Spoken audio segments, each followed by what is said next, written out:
بسم الله الرحمن الرحيم.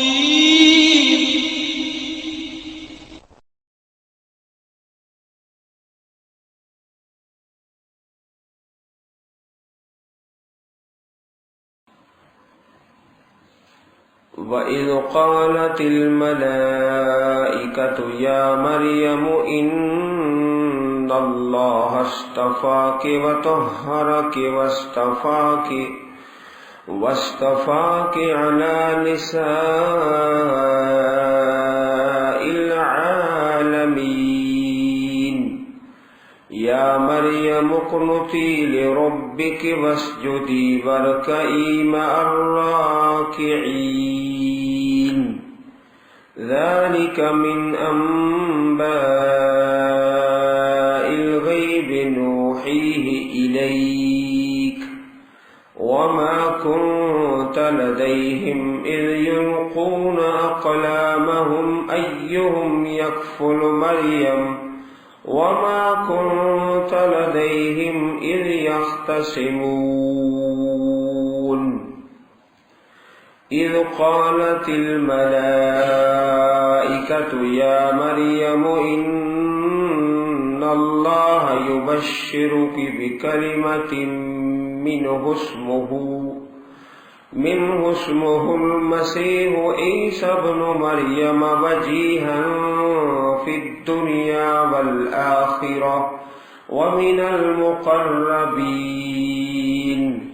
ويكلم الناس في المهد وكهلا ومن الصالحين.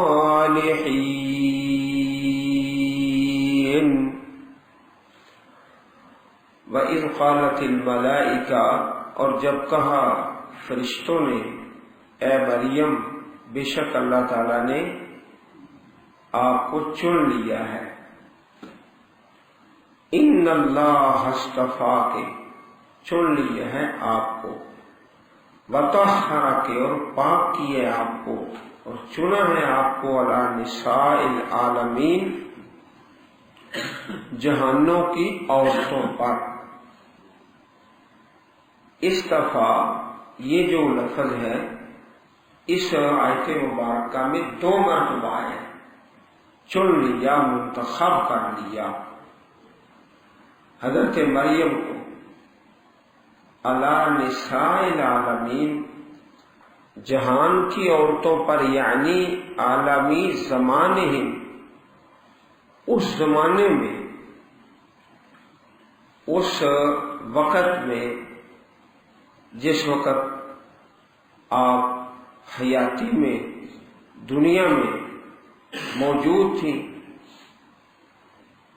مطلق طور پر نبی اکرم صلی اللہ علیہ وسلم کا پیارا فرمان کہ مردوں میں سے تو بہت کامل ہوئے، لیکن عورتوں میں سے حضرت آسیہ زوجہ فرعون، حضرت مریم، حضرت ختیجہ، حضرت فاطمہ، اور اسی طرح احادیث میں اماں جی عائشہ رضی اللہ عنہا کی فضیلت بھی ہے. تو یہاں عالمین سے مراد اس زمانے کے جہان. یا مریم اقنتی لربک واسجدی وارکعی مع الراکعین.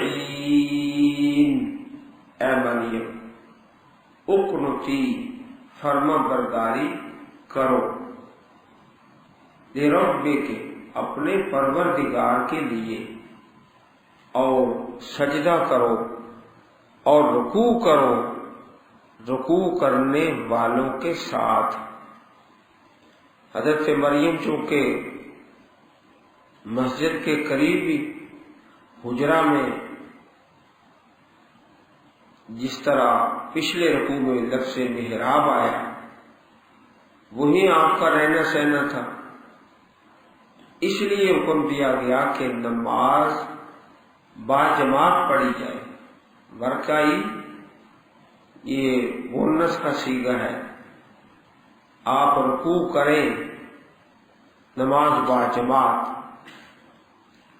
ذالک من انباء الغیب نوحیہ الیک، یہ غیب کی خبریں ہیں، ہم ان کو وحی کرتے ہیں آپ کی طرف۔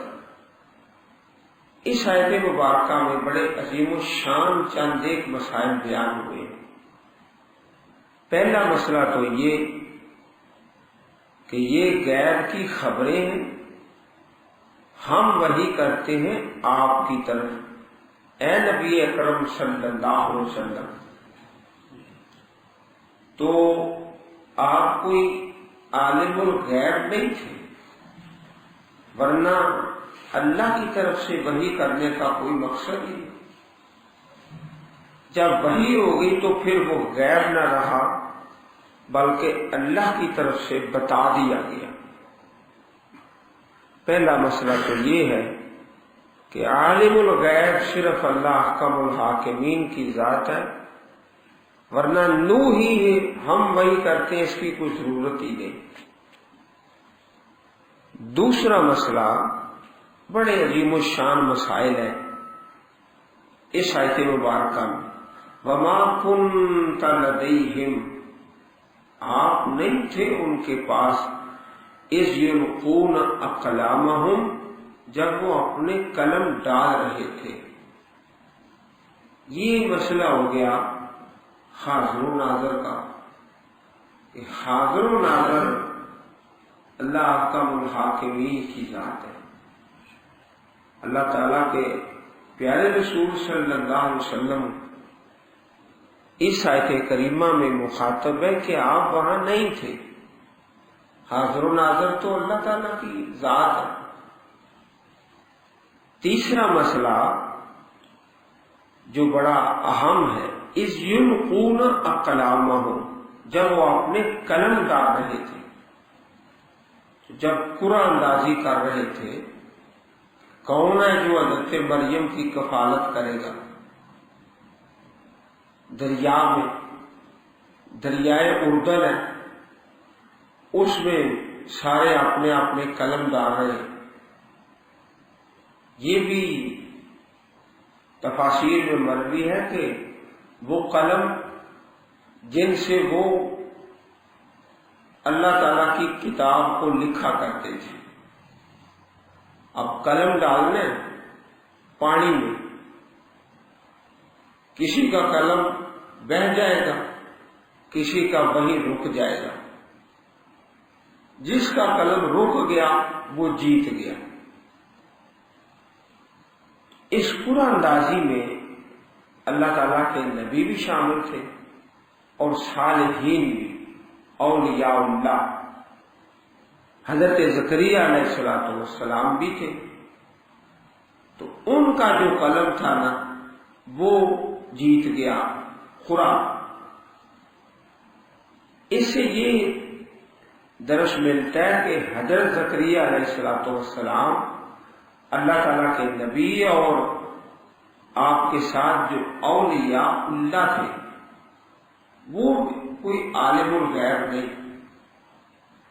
اگر عالم الغیب ہوتے تو پھٹ بتاتے کہ جی یہ جو کفالت کا حق ہے حضرت زکریا علیہ السلام کا ہے، وہ قرآن اندازی کی ضرورت نہیں۔ قرآن اندازی بھی جائز کاموں میں درست ہے۔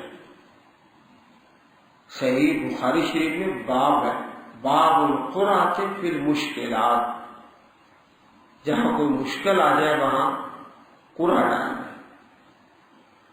جیسے اذان کے متعلق ہے، زیادہ لوگ ہیں، ہر ایک کو شوق ہے، کون اذان کہے گا؟ قرآن ڈالنا۔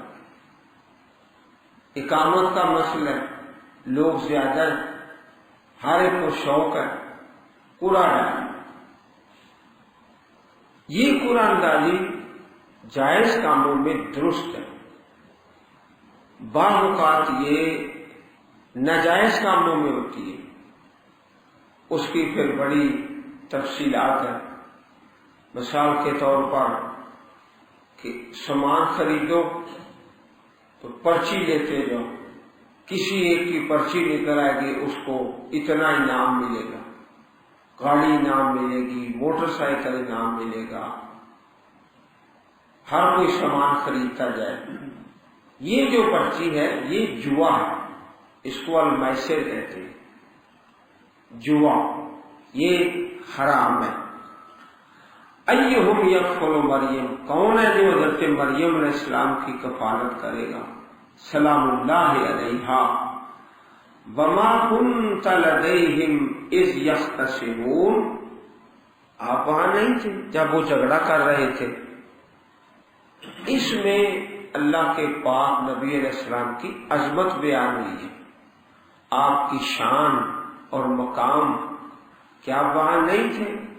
اللہ تعالیٰ نے آپ کو بتایا تو آپ لوگوں کو بتا رہے ہیں۔ آپ اللہ تعالیٰ کے سچے پیغمبر اور رسول ہیں، وہاں موجود نہیں تھے، خبر بالکل صحیح دے رہے۔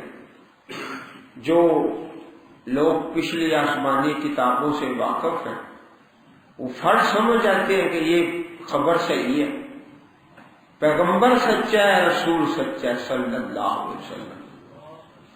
تو بڑی عقیدے کے متعلق یہ آیت کریمہ بنیادی حیثیت کی حامل ہے۔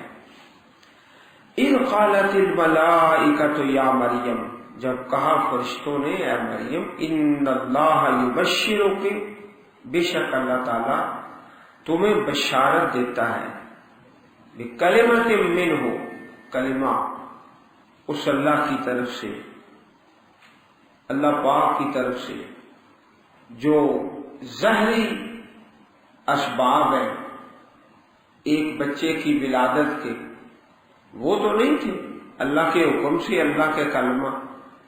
اسمہ المسیح، ہو آپ کا نام مسیح عیسیٰ ابن مریم، وجیہاً فی الدنیا والآخرہ، سبحان اللہ۔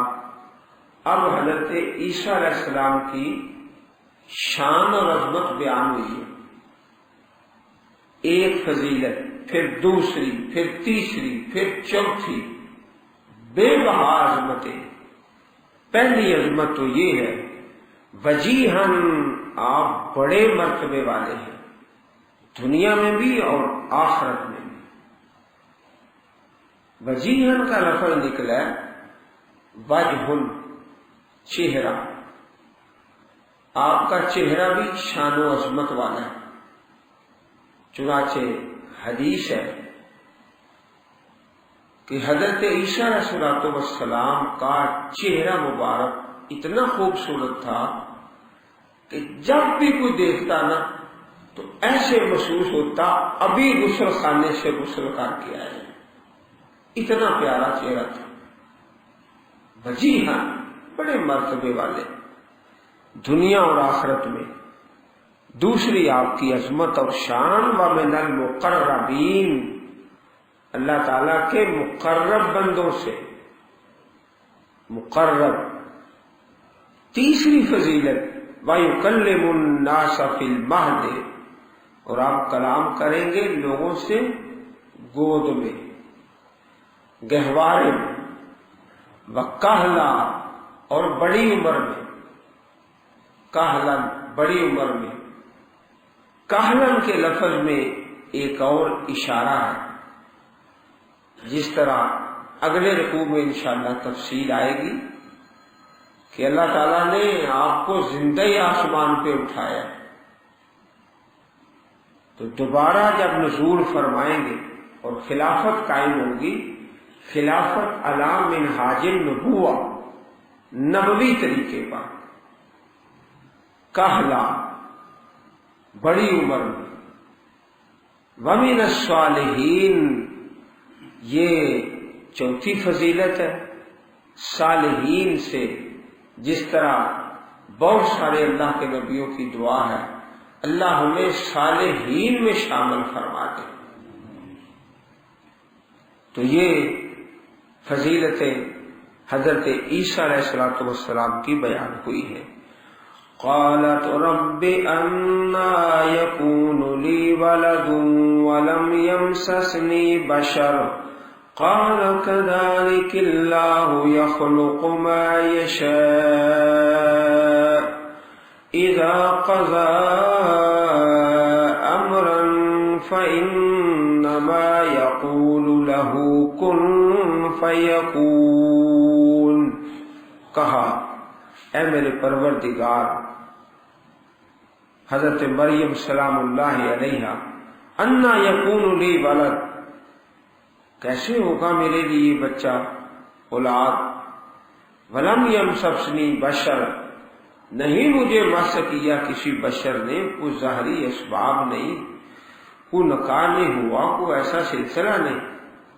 فرمایا اللہ پاک نے کذالک اللہ، اسی طرح اللہ تعالیٰ، کذالک اللہ، یہ کاف کے نیچے زیر ہے، اس لیے کہ خطاب عورت سے ہو رہا ہے. مرد ہو تو کذالک اللہ، پھر کاف پر زبر آتی ہے. اسی طرح اللہ تعالیٰ یخلق کو پیدا فرماتے ہیں جو چاہتے ہیں. اذا قضا امرا فانما یقول له کن فیکون، جب اللہ تعالیٰ فیصلہ کرتا ہے کسی کام کا تو یقیناً کہتا ہے اس کے لیے ہو جا، بس وہ ہو جاتا ہے. وَيُعَلِّمُهُ الْكِتَابَ وَالْحِكْمَةَ وَالتَّوْرَاةَ وَالْإِنْجِيلَ. اب مزید فضائل بیان ہو رہے ہیں حضرت عیسیٰ علیہ السلام کے. جس طرح عرض کیا گیا کہ یہ سورۃ آل عمران نازل ہوئی جب وفد نجران آیا، نجران کا وفد جو نصارہ کا تھا، تو زیادہ تر بیان حضرت عیسیٰ علیہ السلام کا. اور تعلیم دیں گے اللہ تعالیٰ آپ کو الکتاب، کتاب کی. الکتاب کی دو تفسیریں ہیں.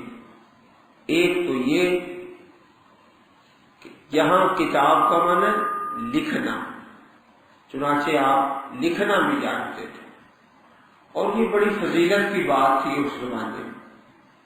آج تو عام ہے، اس وقت کوئی لکھنے والا نہیں ملتا تھا.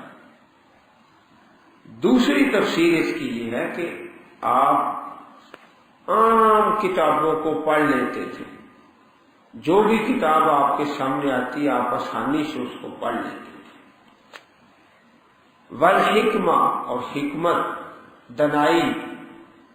چنانچہ جو کتاب اللہ پاک نے آپ پر اتاری انجیل، اس میں زیادہ تر باتیں حکمت کی، دنائی کی، احکام و مسائل تھوڑے اور زیادہ تر عنوان حکمت و دنائی.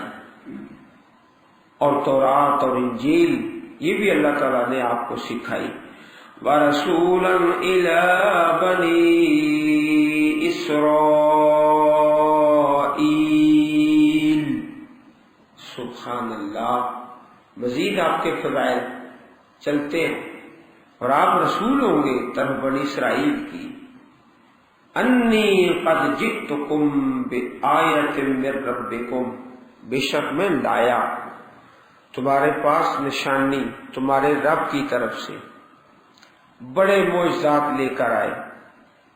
یہاں پر چند ایک کا بیان ہے. انی اخلق لکم من الطین کہیئۃ الطیر، بے شک میں اخلق بناتا ہوں، تصویر، شکل، مٹی سے پرندے کی شکل، حیات الطیر، پرندے کی طرح.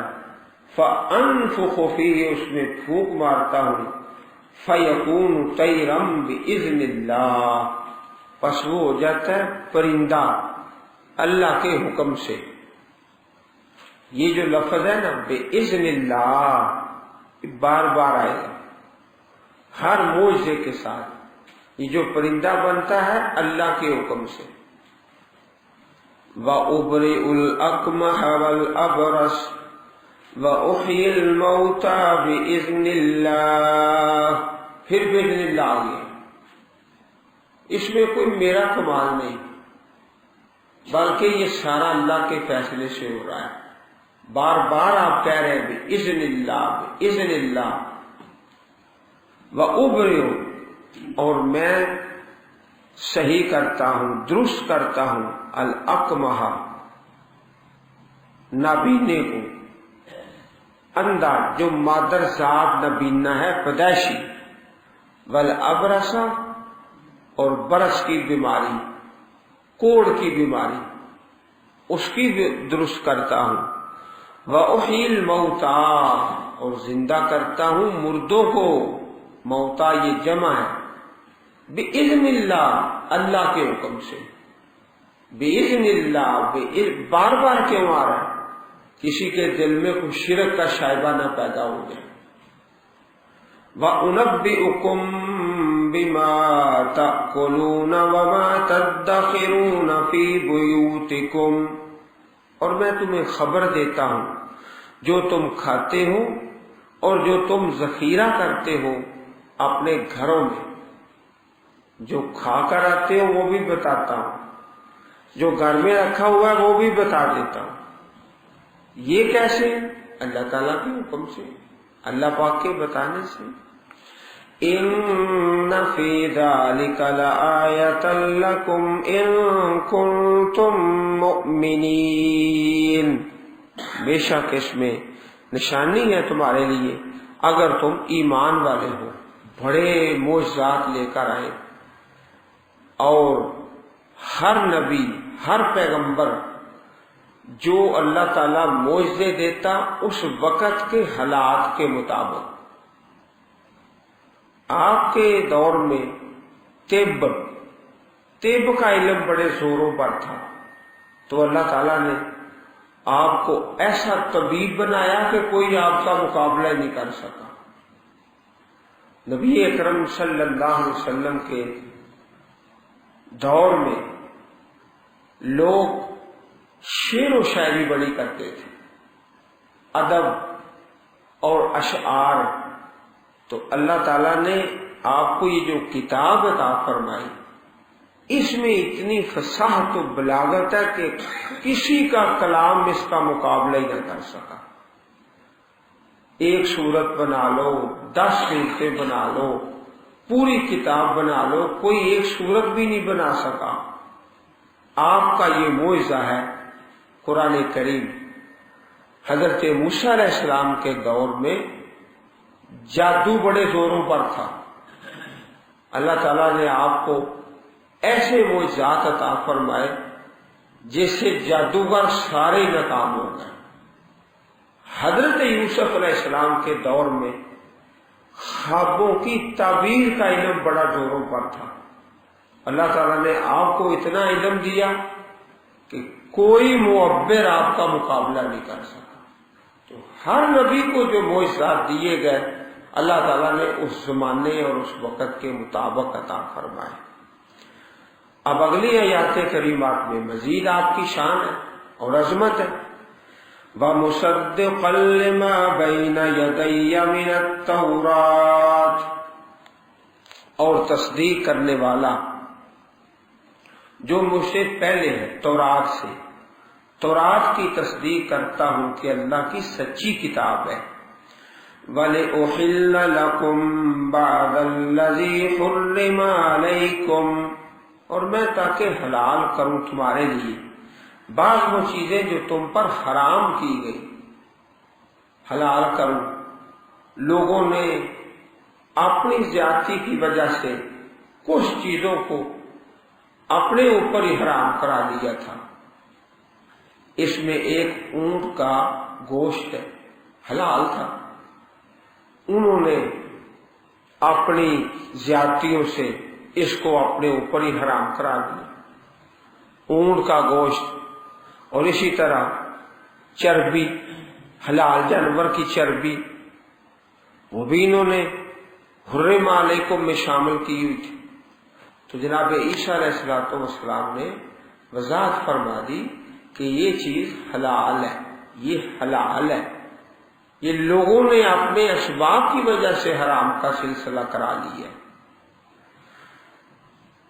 بعد الذی حرم علیکم وجئتکم بآیۃ من ربکم، اور میں لایا نشانی تمہارے پروردگار کی طرف سے بے بہا نشانیاں لے کر آئے. فاتقوا اللہ واطیعون، ڈرو اللہ سے اور میری بات مانو.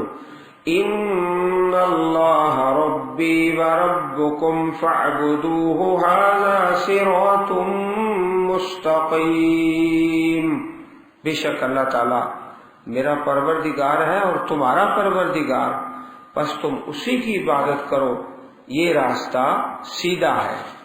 فلما احس عیسی منہم الکفر قال من انصاری الی اللہ، پس جب محسوس کیا حضرت عیسیٰ علیہ السلام نے ان سے کفر، اتنی نشانیاں اتنے معجزات دیکھنے کے بعد بھی آپ سمجھے کہ یہ ایمان کی طرف نہیں آ رہے، تھوڑے لوگ ایمان لائے. آپ نے فرمایا کون ہے میرا مددگار اللہ کی طرف، اللہ کے دین کی دعوت آپ لوگوں کے گھروں میں جا کر دعوت دیتے. کوئی آدمی مچھلیاں پکڑ رہا ہے، اس کے پاس جا کے دعوت شروع کر دی. کوئی کپڑے دھو رہا ہے، اس کے پاس جا کے تبلیغ شروع کر دی. تبلیغ اور دعوت کے کام میں فرمایا کون ہے جو میرے ساتھ تعاون کرے گا. قال الحواریون نحن انصار اللہ آمنا باللہ واشہد بأننا مسلمون. کہا حواریون نے، حواری کہتے مخلص ساتھی، مخلص، اور تفسیروں میں کہ یہ دھوبی لوگ تھے. انہوں نے کہا ہم اللہ کے مددگار ہیں، ہم دعوت میں تبلیغ میں آپ کے ساتھ چلتے ہیں. آمنا باللہ، ہم ایمان لائے اللہ تعالیٰ پر. واشہد بأننا مسلمون، اور گواہ رہو کہ بے شک ہم مطیع ہیں، فرما بردار ہیں. ایمان لے آئے اور دعوت و تبلیغ میں آپ کے ساتھ چل پڑے. وَمَكَرُوا وَمَكَرَ اللَّهُ وَاللَّهُ خَيْرُ الْمَاكِرِينَ، اور انہوں نے مکر کیا. رَبَّنَا آمَنَّا بِمَا أَنزَلْتَ وَاتَّبَعْنَا الرَّسُولَ فَاكْتُبْنَا مَعَ الشَّاهِدِينَ، اے ہمارے پروردگار ہم ایمان لائے بما انزلتا، جو تو نے اتارا، اور ہم نے پیروی کی رسول کی. الرسول، الرسول سے مراد حضرت عیسیٰ علیہ السلام. پس لکھ لو ہمیں مع الشاہدین، گواہی دینے والوں کے ساتھ. لیکن اکثر لوگ جو تھے، خاص کر یہودی، انہوں نے یہ منصوبہ بنا لیا کہ آپ کو قتل کر دیا جائے. وَمَكَرُوا، انہوں نے، نافرمانوں نے مکر کیا. وَمَكَرَ اللَّهُ، اللہ نے بھی تدبیر کی. انہوں نے تو کوشش کی نا کہ آپ کو شہید کر دیا جائے، لیکن وہ ناکام ہو گئے. اللہ نے ایسی تدبیر کی کہ زندہ آسمانوں پہ اٹھا لیا، جس طرح اگلے رکوع میں پوری تفصیل انشاءاللہ آئے گی. واللہ خیر الماکرین، اور اللہ تعالی بہترین تدبیر فرمانے والے ہیں. اللہ تعالیٰ کی جو تدبیر ہے وہ کامیاب ہے، اور لوگوں کے مکر وہ ناکام ہے. کوشش کی یہودیوں نے آپ کو شہید کر دیا جائے، لیکن اللہ تعالیٰ نے آپ کی حفاظت فرمائی. واللہ خیر الماکرین، اللہ تعالیٰ بہترین تدبیر فرمانے والے ہیں. بارک اللہ لی ولکم فی القرآن العظیم ونفعنی وإیاکم بالآیات والذکر الحکیم. اللہم اجعل القرآن العظیم ربیع صدورنا ونور قلوبنا، آمین یا رب العالمین. اللہ تعالی ہم سب کو قرآن کریم پڑھنے اور سمجھنے اور عمل کرنے کی توفیق عطا فرمائے۔ سبحان ربک رب العزت عما یصفون وسلام علی المرسلین والحمد للہ رب العالمین۔